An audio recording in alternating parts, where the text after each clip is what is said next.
Mas vamos começar falando das mamas?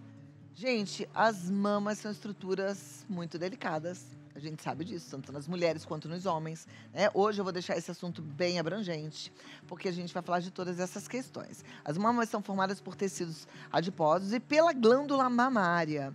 Nos homens, os níveis de hormônios responsáveis pelo crescimento da glândula tende a ser menor, ao contrário do que acontece com as mulheres durante a puberdade. Então, existem vários motivos que podem levar à cirurgia de mamas, com objetivo e condições diversas. Lembra que eu falei que a gente vai deixar esse assunto abrangente, inclusive para atender a demanda dos homens? Porque a gente hoje vai falar sobre cirurgias reparadoras, tá? E eu recebo hoje um cirurgião plástico, especialista nesse assunto, que é o Dr. Tarek Nassif, que já está aqui para nos ajudar. Seja bem-vindo, Dr. Tarek, Tudo obrigada bem? por estar aqui com a gente mais Prazer é uma meu. vez. Vamos sentar aqui para a gente conversar. Eu gostei muito dessa oportunidade de falar sobre cirurgias reparadoras e, na mesma hora, eu pensei nos meninos, porque é muito frequente receber, pelo menos eu recebo muito pedido de pauta nesse sentido. Aham. Os homens, os adolescentes, desesperados, porque, de repente, tiveram um crescimento anormal das mamas, né? E aí querem fazer a cirurgia reparadora. E pouco fala-se sobre esse assunto. Sem dúvida, quando a gente pensa em mama, a gente pensa muito no público feminino, mas hoje em dia tem uma procura muito grande para cirurgias reparadoras da mama masculina, que é o que a gente chama de ginecomastia, né? Que é quando a mama do homem se desenvolve a mais do que deveria ser, então acaba dando um incômodo, ele se sente desconfortável de ficar sem uma camiseta, ir para a praia, ficar numa piscina. E geralmente é uma cirurgia que a gente costuma fazer já na época da adolescência, com os 16 anos, quando tu já tem aquela mama um pouquinho aumentada. E também, hoje em dia, com o aumento do peso da população, então a gente vai ganhando um pouco mais de peso, vai acumulando gordura. Também o uso de anabolizante, muito na academia. Então, são cirurgias cada vez mais que a gente vem fazendo para fazer essa correção e melhorar essa autoestima dos homens. Que ótimo. Quando a gente fala de autoestima, para muita gente ainda a gente está falando de vaidade. E, gente, autoestima não tem a ver com vaidade. Tem a ver com autocuidado, tem a ver com segurança, tem a ver com uma pessoa inteira, feliz com ela mesma. A gente precisa nutrir, sim, a nossa autoestima. A gente precisa cuidar bem da gente. A gente precisa se estimar de verdade. Isso é importante. Afinal de contas, esse corpo é presente de Deus. Ou a gente Aham. estima, cuida bem, ou a gente está fazendo mau uso, tá deixando de lado um presentão que a gente recebeu e que não vai receber outro. Não é Sem dúvida, é verdade? muito além da estética que a gente fala, né? Muito além. É a autoestima, é o autorreconhecimento, é o bem-estar social, é você estar bem com você mesmo, se identificar, ter uma vida social ativa. Então, a gente pensa muito em cirurgia plástica nessa parte estética, mas tem muito essa parte reparadora mesmo, que devolve a autoestima tanto da paciente quanto do homem também. Eu falo muito isso. Eu faço mentorias, inclusive para alguns médicos, Aham. né, que querem dar uma entrevista, que querem falar nos seus podcasts, enfim, nas redes sociais. E eu falo, o primeiro ponto é É autoestima, autoestima. né? Então, investir numa boa roupa, numa boa apresentação, num bom visual, para que você fique Empoderado, né? É isso aí. exatamente, tenha a noção de que você é uma pessoa de poder, para você poder transmitir isso através da comunicação. Então, é por esse motivo. E eu gostei muito que você falou que essa cirurgia, principalmente nos meninos, já é feita na adolescência, porque é ali que começa o maior problema, né? Sim, O bullying. é o bullying. E por mais que a gente fale contra bullying, ele existe. Ele existe, ele está aí até para cirurgia de orelhinha, também em abano.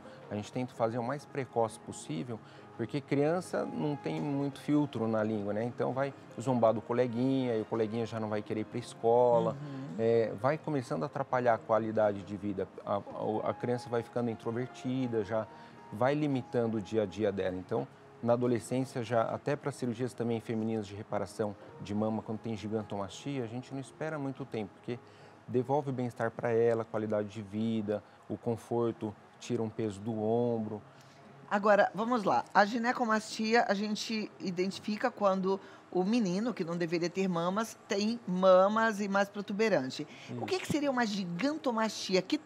A que tamanho de mama a gente se refere quando fala esse termo? Para o homem, a gente sempre se refere à ginecomastia e para a mulher, a gigantomastia. Mas é que tamanho de seio? Geralmente são volumes muito grandes, quando a paciente usa sutiã GG, acima de 50, não tem uma especificação com relação à referência da gigantomastia, mas a gente considera, quando a gente vai reduzir, sabe que vai reduzir volumes maiores de 500 gramas em cada lado da mama, a gente já considera uma gigantomastia. Então são volumes grandes realmente de mama na definição em si, ressecções acima de 500 gramas. E aí, nesse caso, eu imagino que afeta não só a autoestima da menina, mas também a postura, né? E a qualidade de vida dela, porque muitas começam a sentir dor na coluna. Tem dor no ombro, dor lombar, geralmente passa com ortopedista, tem aquela marca aqui do sutiã que tem que usar uma alça muito justa, pesada, não consegue fazer prática de atividade física, não consegue correr, porque a mama acaba pesando muito, acaba chacoalhando.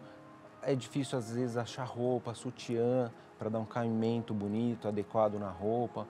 Então, realmente, uma cirurgia, além da estética que a gente fala, que vai trazer muito benefício em termos de saúde, não só benefícios psicológicos para essa paciente. Perfeito. E aí tem também o outro caso, que é o contrário da gigantomastia, que é aquela menina que não tem seio nenhum, que também Isso. fica com a autoestima afetada, né? Que a gente chama de hipomastia, que são mamas pequenas. Aí, hoje em dia, as próteses trazem muito benefício, né? São cirurgias mais rápidas, que traz colo, traz volume, deixa o formato da mama uma mama mais bonita, mais arredondada, harmônica. Pacientes que têm um broto mamário muito pequenininho, que não tem o polo inferior desenvolvido, e com essa cirurgia de implante mamário, acaba devolvendo esse formato natural e bonito para a mama. A gente tem imagens para mostrar? Queria tá montando ainda, queria que a gente falasse um pouquinho dessa estrutura, porque eu quero entrar agora na questão de como é feita cada uma dessas cirurgias. Mas vamos imaginar, assim que as imagens estiverem... estão aqui já. Isso. A gente pode olhar, né? No caso dessas fotos, o que a gente vê, doutor? Essa paciente é uma paciente já na quarta, quinta década de vida, então, com o passar dos anos, a paciente já amamentou, teve filho, a mama ela vai caindo, ela tem uma pitose que a gente fala, vai ter flacidez na mama, vai dar estria, e essa cirurgia que a gente chama é uma mastopexia. Mastopexia, então, é a gente reposicionar essa mama no alto de novo. Traz o mamilo e a areola para cima, quando tem uma assimetria, geralmente a mama esquerda comumente é um pouquinho maior do que a mama direita.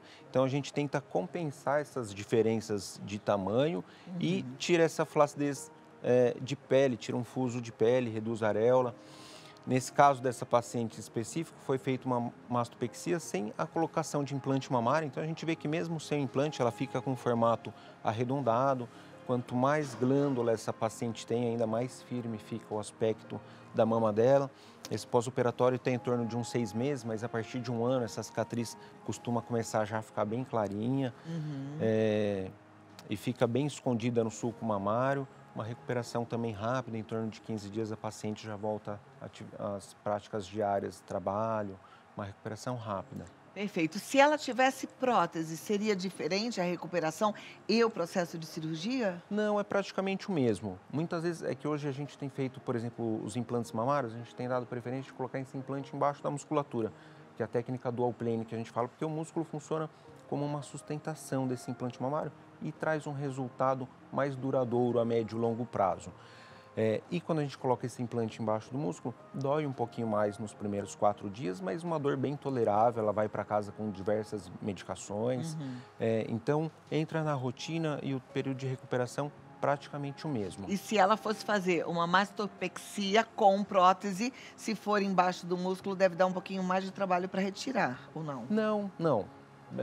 A não ser quando tem alguma complicação, uma contratura capsular, submuscular dá um pouquinho mais de trabalho depois de tirar essa cápsula. E se for em cima do músculo, é uma cirurgia simples? É como essa? Qual é a diferença? É como essa.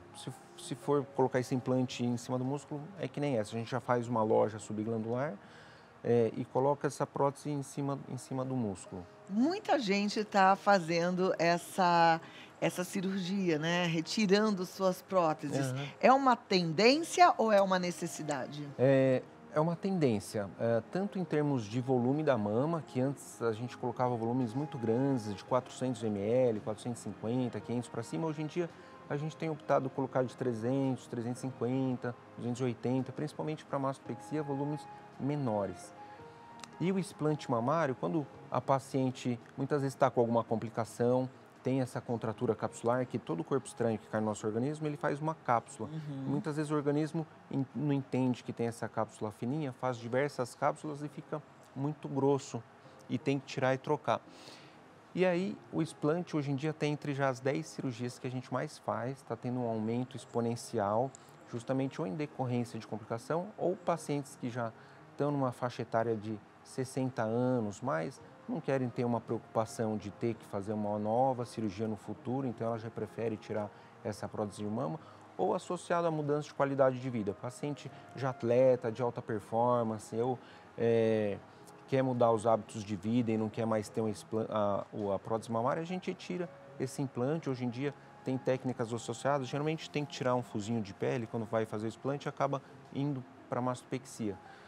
Mas dá para fazer enxerto de gordura também na mama, então a gente faz uma lipoaspiração pequena associada, coloca a gordura tanto intramuscular quanto embaixo do músculo, no parênquima mamário, para não ter uma perda de volume muito grande. E é manter um segura essa resultado. cirurgia? É segura. Quando você fala assim, né, de Sim. faz uma pequena lipo para usar essa gordura na região da mama, eu fico me lembrando dos últimos casos que a gente viu, de gente que tirava a gordura para colocar no bumbum, para fazer a lipoescultura. E aí muita gente falou coisas sobre esse Aham. processo de injetar gordura em outro lugar do corpo.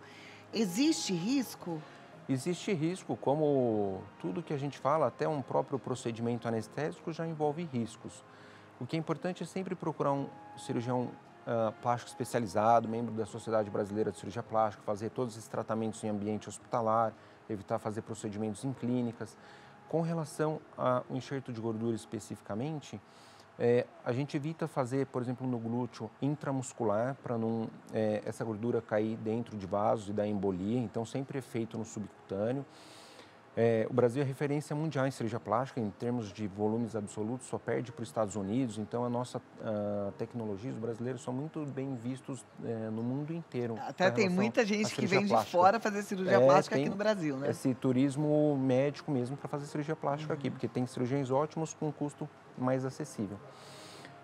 E esse enxerto de gordura na mama, como é mais no subcutâneo, não tem vasos grandes, é seguro. E com relação à lipoaspiração, na verdade, o que dá um pouquinho de medo é que todas as complicações que aparecem às vezes na mídia ou na TV é com relação à lipoaspiração, muitas vezes relacionado à embolia ou trombose. Hoje em dia, quando vai fazer algum enxerto de gordura em algum agrupamento muscular específico, hoje em dia é-se usado ultrassom. Então, os cirurgiões plásticos cada vez mais estão usando essa tecnologia para entregar uma segurança maior para a paciente. Perfeito. Vamos lá. Aqui a gente está vendo uma paciente que Isso. não tinha muita mama e colocou prótese, foi isso? Essa aqui, na verdade, é uma mastopexia com prótese, não é só Ah. prótese, porque tem o cortinho intelar, né? Então, é uma mastopexia com Ah, prótese. ela levantou, Ela reposicionou. levantou e pôs a prótese. Geralmente, quando a paciente tem a mama pequena, que se a gente só levantar, ainda vai ter um volume pequeno da mama, então a gente associa ao implante mamário, porque ele consegue dar mais colo na mama, um formato mais arredondado, uma maior firmeza nessa mama dessa paciente. E naquela outra foto é o que a gente considera, então, a gigantomastia. Então, são mamas realmente extremamente grandes. É muito comum chegar mamas assim no nosso consultório por fator genético. Essa está um pouquinho acima do peso, mas a gente pega muito paciente magrinha também com uma mama muito grande, que não está associada à qualidade de vida dela, está associada mais à genética mesmo. E faz a redução de mama. Essa paciente, se eu não me engano, saiu de 800, 900 gramas de cada lado da mama. Mas Puxa tem vida, paciente... olha que alívio de sobrepeso que estava ali, né? Sim. Pesando no pescoço, nos ombros, nas costas. É muito comum, às vezes, tirar até 1 quilo de cada lado da mama. Então, a gente vê que, geralmente, pacientes têm uma marquinha aqui na região superior do ombro e acaba trazendo muito benefício para ela, além da estética que a gente fala, que é a volta da qualidade de vida dela está bem com ela mesma, elas mudam até a postura, começam a andar com o semblante mais aberto, com o tórax mais aberto, porque revigora essa Numa paciente. gigantomastia, é necessário, em alguns casos, o uso de prótese ou nunca? A gente evita usar nessas mamas muito grandes a prótese de mama, porque para a gente colocar um volume, a gente tem que ressecar um volume maior ainda para poder entrar a prótese, que é um outro volume. Então, muitas vezes acaba afinando muito o parênquima mamário, às vezes pode correr algum risco de dar necrose da areola, quando tem que subir muito o mamilo e a areola. Então, nesses casos específicos de gigantomastia, a gente não costuma usar prótese de mama. Essa paciente que faz a gigantomastia, ela corre o risco de voltar a ter de novo uma gigantomastia? Não, geralmente não. Uma vez feita e já reduzido bastante, a não ser que ela ganhe muito peso, engorda, porque a mama é constituída tanto de glândula mamária quanto de gordura. Obviamente, se ela engordar, vai engordar um pouquinho na mama também, mas nunca vai chegar perto do que era antes. Por mais que ela engorde um pouquinho, ela vai ter um resultado definitivo a longo prazo aí, sem problema nenhum. Que muda, né? Quando a gente emagrece, a mama diminui, quando a gente É, engorda, a mama cresce. a mama cresce. A gente sempre fala que na cirurgia plástica, variações de peso acima de 10 quilos já começa a influenciar no resultado da cirurgia. Se ela opera, por exemplo, com 80 quilos, perde 10 depois, a mama pode ficar com um pouquinho de flacidez novamente depois. E também, se ela engordar, a mama acaba aumentando também.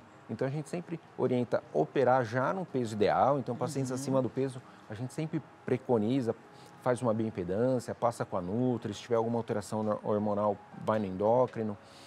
E operar sempre próximo do peso ideal, para depois não ter variação de resultado da Perfeito. cirurgia.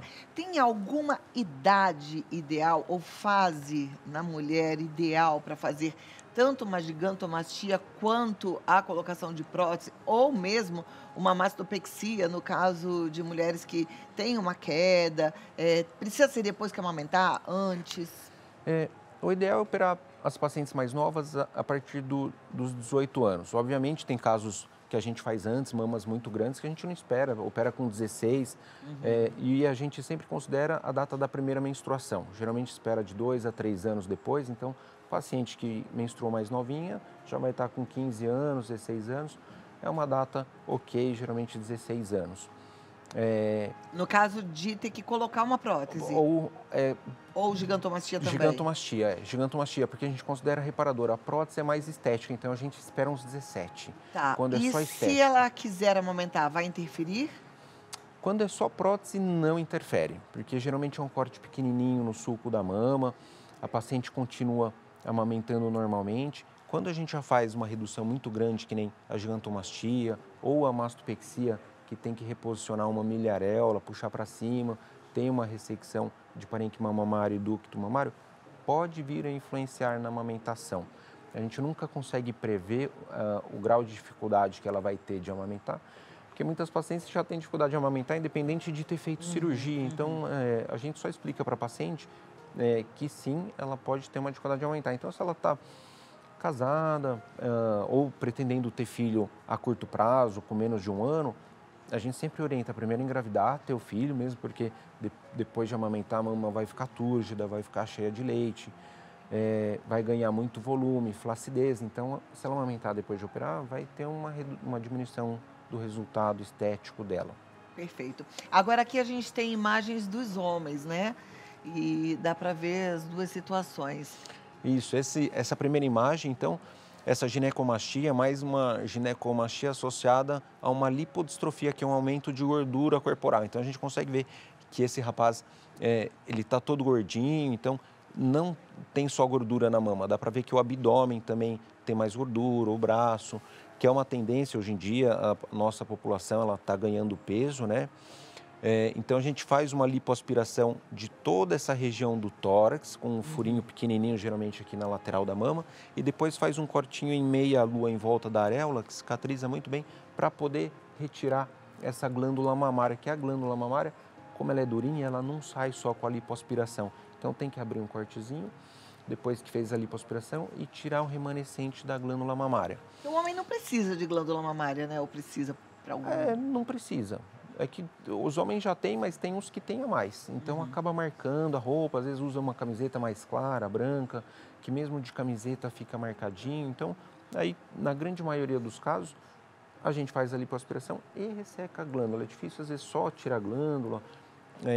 Esse outro aqui, então, você vê que já muda um pouquinho o perfil dele. É um paciente já atleta, forte, então se incomodava com essa marcação da mama dele na roupa.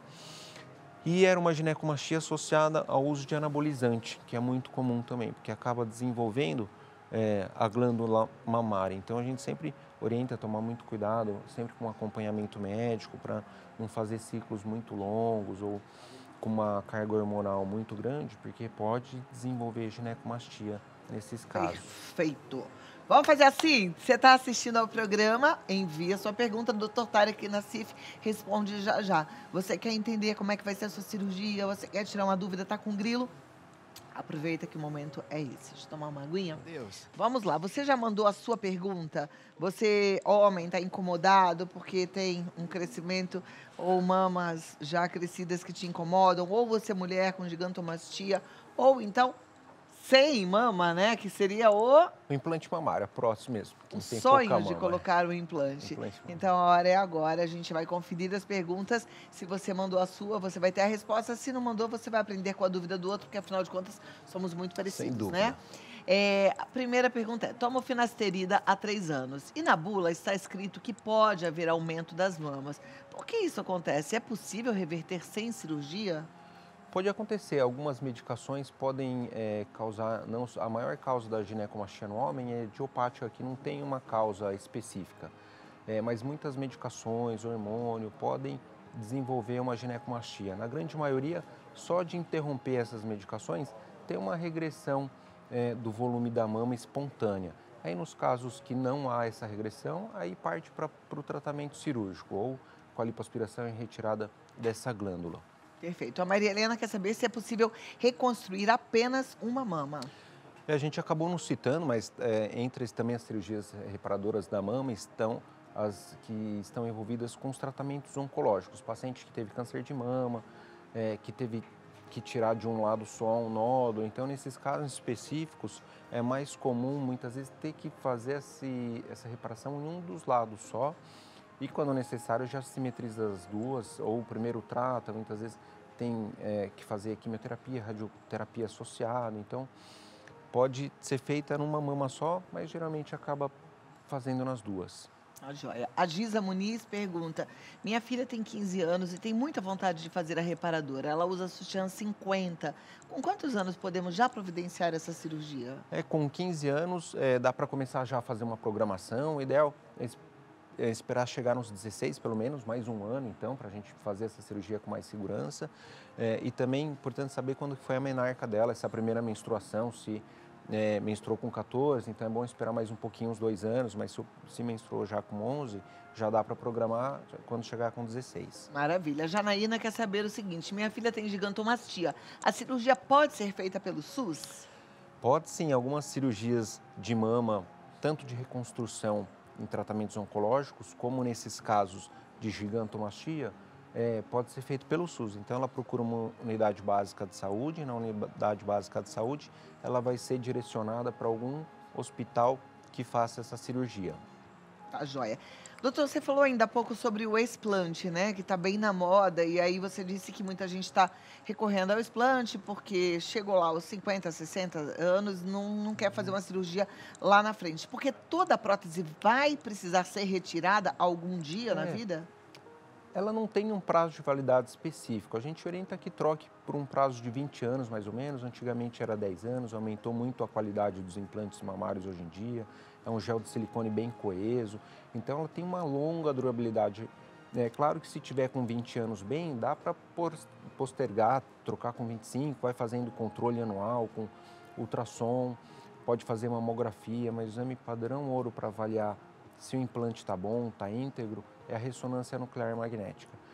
O FDA, ele preconiza fazer uma ressonância a cada 5 anos para quem tem prótese mamária, então para ir avaliando. O ultrassom é sempre de triagem, o primeiro exame. E tem casos também, muitas vezes, que com menos tempo já tem que trocar, porque teve uma ruptura, teve qualquer probleminha. Então, alguns estudos falam que com 10 anos, 97 dos implantes estão bons, com 15 anos já passa para 95, 15 anos para 93. Então, vai tendo uma redução dessa qualidade desse implante com o passar dos anos. Então, a gente não fala que é vitalício. Uma vez que a gente fala que é vitalício, a paciente vai achar que não vai ter problema, não vai cuidar, não vai fazer exame. Então, sempre precisa desse acompanhamento.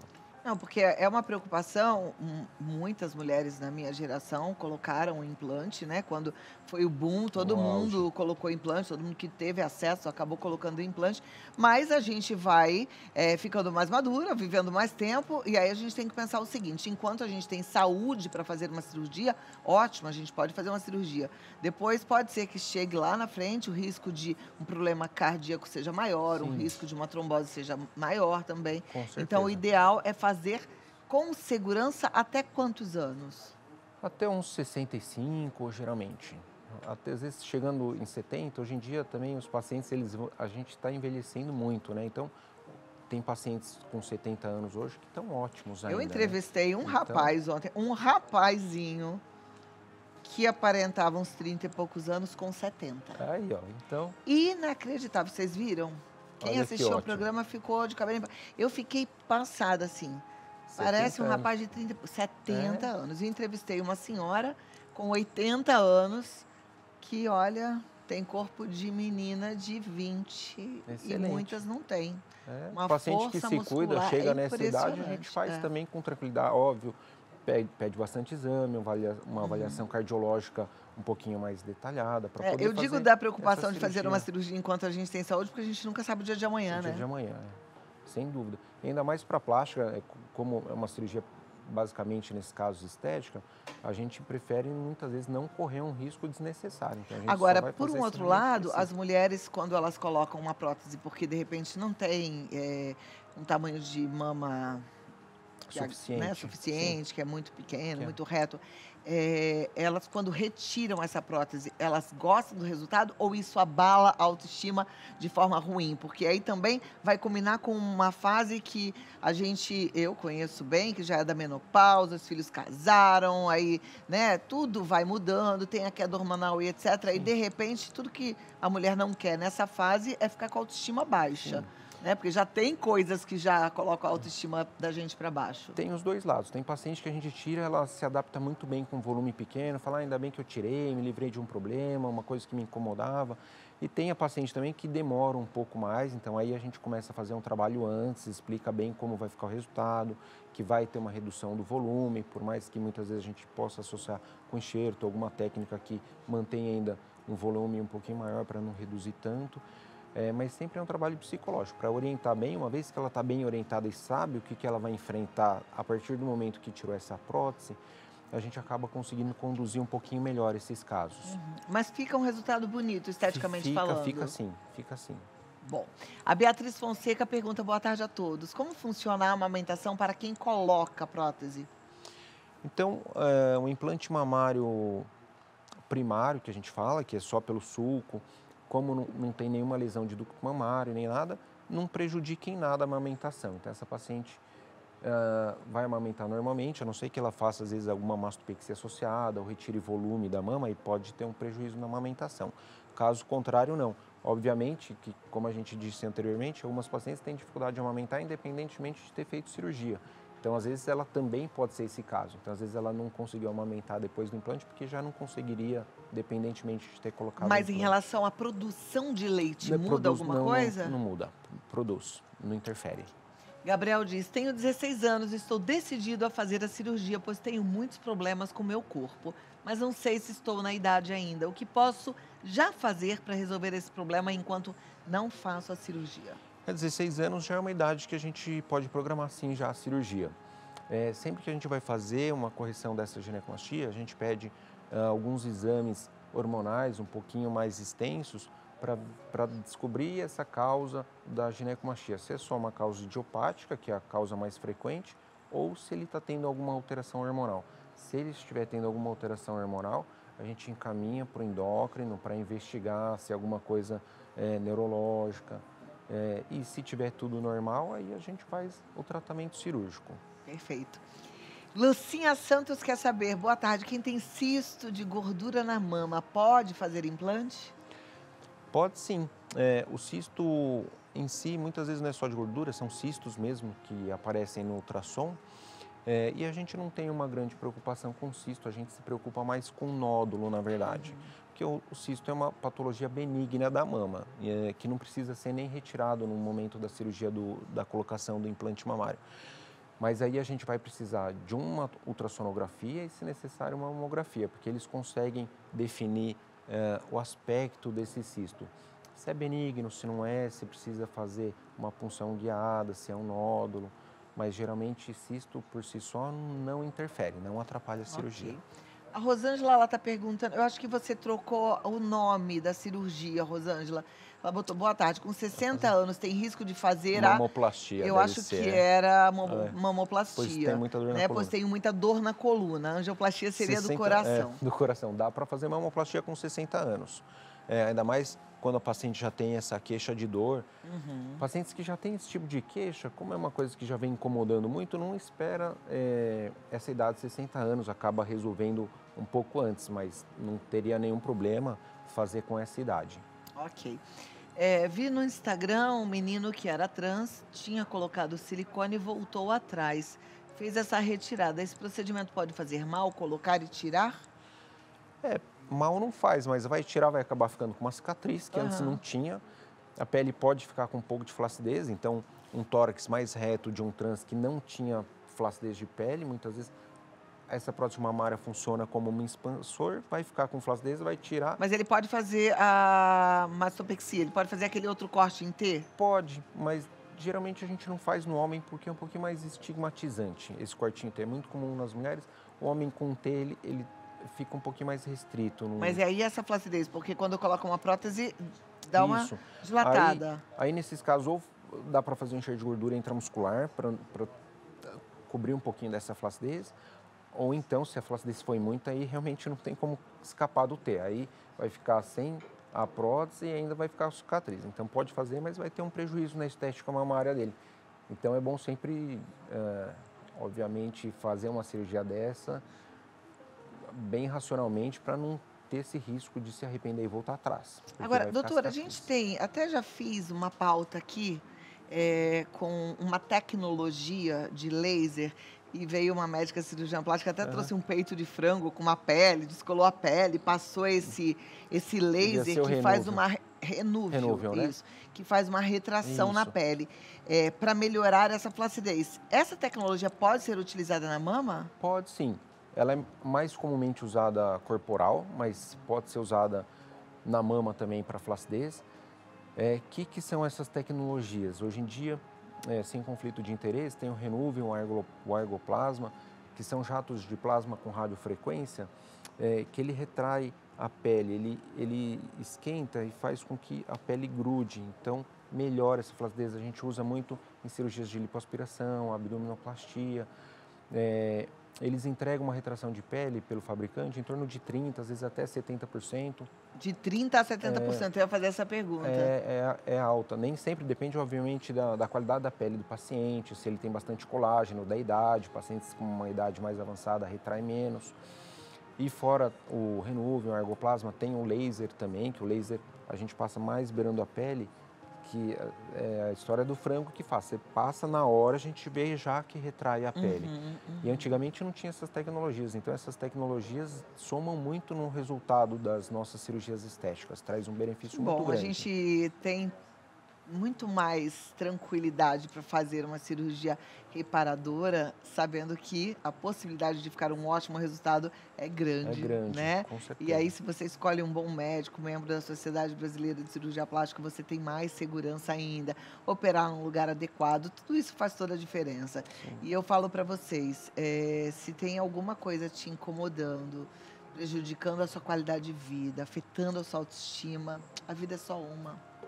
Acho que vale a pena a gente... Tem que correr atrás dos sonhos, atrás é isso dos mesmo. sonhos, com certeza. Algum recado final, doutor? É isso, então, é uma cirurgia cada vez mais em ascensão, tanto no público masculino e feminino, são cirurgias muito corriqueiras no nosso dia a dia, fácil de serem resolvidas, que dá um aspecto muito bom e, o mais importante, devolve a autoestima das pacientes. Maravilha. Normalmente, uma cirurgia como essa, 15 dias sem atividades. Você diz, sem pegar peso, sem pegar um bebê no colo, ou é mais tempo que isso? Peso a gente orienta depois de 30 dias, Depois mais de ou 30 menos. dias. Tá joia. Um período um pouquinho maior. Muito obrigada. Eu que agradeço. Doutor Tariq Nassif, ele está no DR Tariq com K no final, Nassif com 2 S e F mudo. Está escrito aí no vídeo, você pode e deve seguir, acompanhar, porque você vai ter mais informações, tá? E marca uma consulta, você que está aí com esses grilos, vai lá, eu tenho certeza que você vai gostar. DR Tariq Nassif. Muito obrigada, doutor. Eu que agradeço. Uma alegria te receber, viu? Prazer Obrigada. todo meu. Obrigado Prazer mais é uma nosso. vez.